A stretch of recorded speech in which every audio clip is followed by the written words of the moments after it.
तो चलिए पढ़ते हैं आज की कहानी की ओर। दोस्तों, आज के आधुनिक संसार में मनुष्य ने विज्ञान के दम पर कई चीजों का आविष्कार किया है और कई मील के पत्थर हासिल किए हैं, लेकिन मनुष्य अभी तक ये नहीं जान पाया है कि मृत्यु के बाद मनुष्य के साथ क्या होता है। लोगों की कहानियों की माने तो कई जगह पर माना जाता है कि इंसान की मौत के बाद वो अपने कर्मों के बूते पर या तो भूत बन जाता है या उसका पुनर्जन्म होता है। लेकिन क्या आत्मा का कोई स्थान होता है या फिर यह झूठ है? आइए जानते इस कहानी में विस्तार से। मेरा नाम विवेक राय है। साल 2013 एक ऐसा साल जो मेरी जिंदगी का एक विचित्र साल रहा है। मैंने गांव के लोगों से बहुत बार ये सुना था कि रात होने के बाद कोई भी मार्केट की तरफ नहीं जा सकता, क्योंकि लोगों ने पहले ही वहां पर भूत प्रेत देखने का दावा किया था। लेकिन मुझे तो गांव वालों की बातें हमेशा से ही बेतुकी लगी थी और उनकी बातों के ऊपर मुझे जरा भी यकीन नहीं होता था। गांव के लगभग लोग मुझे अंधविश्वासी लगते थे, लेकिन मेरी मुलाकात एक बार एक ऐसी कयामत की रात से हुई जिसने मेरी जिंदगी की काफी सारी चीजों में बदलाव कर दिया। रात का समय हो रहा था। मैं अपने छोटे भाई अर्जुन के साथ बाजार की तरफ निकल गया। हम दोनों ने सोचा था कि आज हम चिकन बनाएंगे और चिकन लाने के लिए ही हम दोनों पैदल पैदल मार्केट की तरफ रवाना हो गए। जब हम घर से निकले थे तो शाम के 6 बज रहे थे। वैसे तो मैं अपने गांव में ज्यादा नहीं रहता था, क्योंकि मैं दिल्ली में रहकर ही अपनी पढ़ाई कर रहा था और ऐसे में मुझे गांव की कुछ खास चीजों का अनुभव ही नहीं था। लेकिन मेरे साथ मेरा छोटा भाई अर्जुन था, जो गांव की काफी सारी चीजों के बारे में अच्छी तरह से जानता था। इसलिए चलते वक्त उसने सड़क के ऊपर देखते हुए कहा, भैया ये रोड गांव में बहुत ज्यादा डरावनी मानी जाती है। गांव के लोग बताते हैं कि इस रोड के ऊपर भूत रहते हैं। उसकी बात सुनकर मुझे हंसी आ गई और फिर मैंने अपने छोटे भाई अर्जुन से कहा, अरे छोटे, ऐसा कुछ नहीं होता, बस गांव के लोग एक ऐसा अंधविश्वास फैला रहे हैं जो छोटे बड़े सबके ऊपर असर कर रहा है। मेरी बात को सुनकर मेरा भाई अर्जुन भी मेरी तरफ देखने लगा। शायद उसके मन में काफी सवाल थे, पर मैंने उसके ऊपर ज्यादा ध्यान नहीं दिया और कहा, अब हमको जल्दी से जल्दी चलना चाहिए, हमें वापस भी आना है। दिखने में तो ये एक पक्की रोड थी, लेकिन ताजुब की बात तो ये थी कि मैं इस रोड से गुजरते हुए मैंने किसी भी गाड़ी को नहीं देखा था। तो ये चीज मुझे हैरान तो कर ही रही थी, लेकिन फिर मुझे लगा कि शायद इस सड़क पर साधन कम चलते होंगे, जिसकी वजह से ही ऐसा है। अभी मैं सड़क के ऊपर से गुजर ही रहा था कि तभी मेरी नजर एक बड़े से बोर्ड पर गई, जिस पर लिखा हुआ था रमेनी कुआं। ये नाम पढ़ते ही मैं वहां आजू बाजू में देखने लगा, लेकिन वहां पर मुझे ऐसा कोई भी कुआं नजर नहीं आया। उसके बाद मैंने अपने छोटे भाई से कहा, अरे अर्जुन, ये किस कुएं का नाम लिखा हुआ है? मेरी बात सुनते उसने कहा, भैया एक ऐसा कुआं है जिसके अंदर से कोई पानी नहीं भर सकता और न ही उस कुएं का पानी कोई पी सकता है। एक बार फिर से मुझे एक रहस्य के बारे में पता चला, इसलिए मैंने अपने छोटे भाई अर्जुन से कहा, लेकिन ऐसा क्यों है? तो उसने बताया कि गांव के लोग उस कुएं को भूतिया बताते हैं। अब उसका राज क्या है और किस कारण से लोग उस कुएं का पानी नहीं पी सकते, ये तो मेरे भाई को भी नहीं पता। अर्जुन की बात सुनकर मैं समझ गया था कि एक बार इस कुएं के पास जाकर देखना तो चाहिए कि आखिर यहाँ पर है क्या। लेकिन अब तो मुझे थोड़ी देरी हो रही थी, इसलिए मैंने सोचा कि इसे मैं बाद में देखूंगा। फिर मैं बाजार की तरफ निकला और थोड़ी देर के बाद मैं बाजार में पहुंच गया। वहां से चिकन वगैरह खरीदने के बाद अब बारी थी तो घर जाने की। मैं और मेरा छोटा भाई अर्जुन, हम दोनों अब अपने घर की तरफ निकल पड़े थे। लेकिन जैसे हम घर की तरफ निकलने लगे तो अर्जुन ने कहा, अरे भैया चलो ना, पानी पूरी खाते हैं। वैसे तो हमें थोड़ा लेट हो ही गया था, लेकिन पानी पूरी का नाम सुनकर मेरे मुंह में भी पानी आने लगा। इसलिए मैंने अर्जुन से कहा, चल ठीक है, लेकिन थोड़ा जल्दी करना।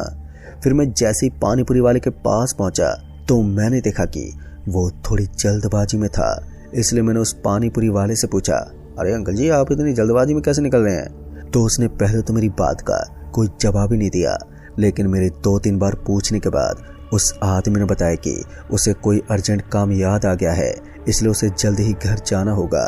फिर हम जैसे अपने रास्ते की तरफ निकले तो उस आदमी ने कहा कि तुम दोनों रावत नगर गांव के हो क्या? इस बात पर मैंने हाँ में जवाब दिया। तब उस आदमी ने कहा, तब तो आपको बहुत ही संभल कर जाना चाहिए, क्योंकि आपके हाथ में चिकन वगैरह है और वो रास्ता हॉन्टेड बताया जाता है। वहाँ के रहने वाले लोग भी उस रास्ते को भूतिया बताते हैं।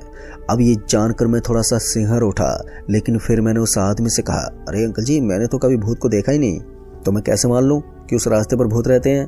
फिर मैं उसकी बात पर हंसते हुए वहाँ से निकल दिया। अब हम दोनों ठीक उस स्थान पर पहुँच गए जहाँ से उस कुएं वाली जगह की शुरुआत होती थी। हम जैसे जैसे आगे बढ़ते जा रहे थे तो वैसे वैसे ये जगह पहले से थोड़ी बदली हुई लग रही थी। ऐसा लग रहा था कि इस जगह पर खड़ा होकर मैं अपनी दिल की धड़कन को भी साफ सुन सकता हूँ। तभी मेरे छोटे भाई अर्जुन ने कहा, अरे भैया वो देखो वो कौन है। उसकी बात सुनकर जैसे मैंने पलटकर उस ओर देखा तो मैंने पाया कि एक महिला अपने हाथ में कुछ बर्तन लेकर कहीं पर जा रही थी। उस महिला ने अपने आधे कपड़े उतारे हुए थे। अब ये देखकर एक बार के लिए मैं सिंहर उठा। फिर उसके बाद मैंने अर्जुन से कहा, चल चल हम चलकर देखते हैं कि आखिर ये महिला कहाँ जाती है। अब हम दोनों उस महिला के पीछे पीछे चलने लगे थे, लेकिन हैरानी तो इस बात की थी कि वो महिला कहीं और नहीं बल्कि हमारे रास्ते से होते हुए हमारे गांव की तरफ निकल रही थी। शायद ये कोई जादू टोना करने वाली औरत थी। इस महिला को देखकर ना जाने क्यों लेकिन अब मुझे थोड़ा सा अजीब लग रहा था। तभी मेरे छोटे भाई अर्जुन ने मेरा हाथ पकड़ा और कहा, भैया हमें यहाँ से चलना चाहिए। वो देखो वो महिला उस कुएं की तरफ ही बढ़ती जा रही है। हो सकता है कि ये कोई ऐसी औरत हो जो हमें नुकसान पहुंचा दे। उसकी बात सुनकर मैं भी एक बार के लिए सोच में पड़ गया, लेकिन जैसे मेरे ध्यान में वो कुआं आया तो मेरी बेचैनी बढ़ सी गई। अब मैं जानना चाहता था कि आखिर ये महिला उस कुएं के पास जाकर क्या करने वाली है। अब मैं उस महिला के पीछे पीछे चलते जा रहा था और वो महिला उस कुएं की तरफ बढ़ती चली गई। तभी मैंने देखा कि उस कुएं के करीब जाते हुए उसने अपने हाथ से कुछ निकाला। ठीक से देखने पर पता चला कि वो एक छोटा और मासूम सा बच्चा था। उस बच्चे को देखते मेरी आंखें बड़ी बड़ी हो गई और मेरे हाथ पैर डर से थरथर कांपने लगे थे। मुझे गुस्सा तो बहुत आ रहा था कि मैं उस औरत को ही उस कुएं के अंदर धक्का देकर गिरा दूं। इसलिए मैंने जोर से आवाज देते हुए कहा, अरे रुको, कौन हो तुम। और फिर मैं उस महिला की तरफ बढ़ने लगा, पर जैसे वो महिला मेरी ओर पलटी तो मेरा सारा का सारा गुस्सा मानो एक बार में ही हवा में उड़ गया। दरअसल मैंने देखा कि वो कोई साधारण औरत नहीं थी। उसका पूरा का पूरा चेहरा हड्डी कंकाल से बना हुआ था। उसका चेहरा इस चीज को साबित कर रहा था कि वो कोई साधारण औरत नहीं। फिर जैसे जैसे उस महिला के मैं पास जा रहा था तो वैसे वैसे मुझे और भी ज्यादा डर लग रहा था। अब मेरे पैर भी जवाब देने लगे थे, इसलिए मैंने अपने आप को बीच में रोक लिया। दूसरी तरफ मेरा छोटा भाई अर्जुन एक तरफ खड़ा होकर ये सारा तमाशा देख रहा था। उस महिला और मेरे बीच की दूरी अब बहुत ही कम रह गई थी। तभी वो महिला मेरी तरफ आई। मुझे डर था कि कहीं ये मुझे उठाकर नीचे ना फेंक दे, लेकिन वो मेरे सामने आकर खड़ी हो गई और उसे करीब से देखने पर मुझे और भी ज्यादा डर लग रहा था। मेरा गला सूखता जा रहा था। दोस्तों, पहली बार जिंदगी में मुझे भूत प्रेत पर विश्वास हुआ था जब मैं इन चीजों के समक्ष खड़ा हो गया था। तभी उस महिला ने कहा, बोल तुझे क्या दिक्कत है। उसकी आवाज को सुनकर मेरी रही सही हिम्मत भी टूट गई थी। अब मैं चाहकर भी कुछ बोल नहीं पा रहा था। जब मेरे मुंह से कोई शब्द नहीं निकला तो उस महिला ने मेरा गला पकड़ा और मुझे हवा में उठा दिया। ये सब इतना अचानक से हुआ कि मुझे सोचने और समझने का मौका ही नहीं मिला। मैं छटपटाता रहा और मेरी हिम्मत पूरी तरह से अब जवाब दे चुकी थी। मैं अपने हाथ पर हवा में फेंक रहा था। तभी उस महिला ने मुझे उस कुएं की तरफ धकेलना शुरू कर दिया। मैं समझ गया था कि ये मुझे उस कुएं के अंदर गिराना चाहती है। बाद में उसने इधर उधर देखा और मुझे सीधा कुएं के अंदर फेंक दिया। जैसे मैं उस कुएं के अंदर गिरा तो मुझे ऐसा लगा जैसे कि मैं आसमान से गिर रहा हूँ। बहुत ही तेजी से मैं सीधा उस कुएं की गहराई में जाकर गिर पड़ा, लेकिन उसके अंदर पानी तो बिल्कुल भी नहीं था। वो सूखा हुआ कुआं था और उसके नीचे पूरा एक इलाका बना हुआ था। उस जगह को देखकर मेरा दिमाग ही सनक गया, क्योंकि मैंने अपने सपने में भी नहीं सोचा था कि कुएं के अंदर इस तरह की जमीन हो सकती है। मैंने इधर उधर देखा तो मैंने पाया कि वहां पर छोटी छोटी हड्डियां पड़ी हुई थी, पर यह हड्डियां किसी जानवर की नहीं बल्कि इंसानी हड्डियां थी और दिखने में वो किसी छोटे बच्चे की हड्डियां लग रही थी। तभी ऊपर से मुझे कोई आवाज आने लगी। उस आवाज को सुनकर जैसे मैंने ऊपर की तरफ देखा तो मैंने पाया कि ऊपर से एक बड़ा सा पत्थर मेरी तरफ आ रहा था। वो तो मैं सही समय पर उस जगह से हट गया, वरना अब तक मेरा कचूमर बन चुका होता। फिर मैंने एक चैन की सांस ली, लेकिन अब यहाँ से बाहर निकलना नामुमकिन सा था। मैं खुद इस बात को समझ नहीं पा रहा था कि यहाँ से निकलने का रास्ता कैसे ढूंढा जाए। वैसे तो वहां पर काफी सारी जगह बनी हुई थी, लेकिन चारों तरफ सिर्फ और सिर्फ अंधेरा पसरा हुआ था। तभी मैं इधर उधर भटकते हुए वहां पर कोई रास्ता ढूंढने की कोशिश करने लगा, लेकिन तभी ऊपर से कुछ नीचे आकर गिरा और जैसे मैंने पलट कर देखा तो मैंने पाया कि ये मेरा छोटा भाई अर्जुन ही था। अर्जुन काफी घबराया हुआ था, उसके चेहरे पर खरोंच आ गई थी। जैसे अर्जुन को मैं नजर आया तो वो भागते हुए मेरे पास आ गया और मुझसे चिपक गया। उसने कहा, भैया भैया वो औरत आ रही है। मेरे हाथ में अभी भी वही थैली थी जिसके अंदर मैंने चिकन लिया हुआ था।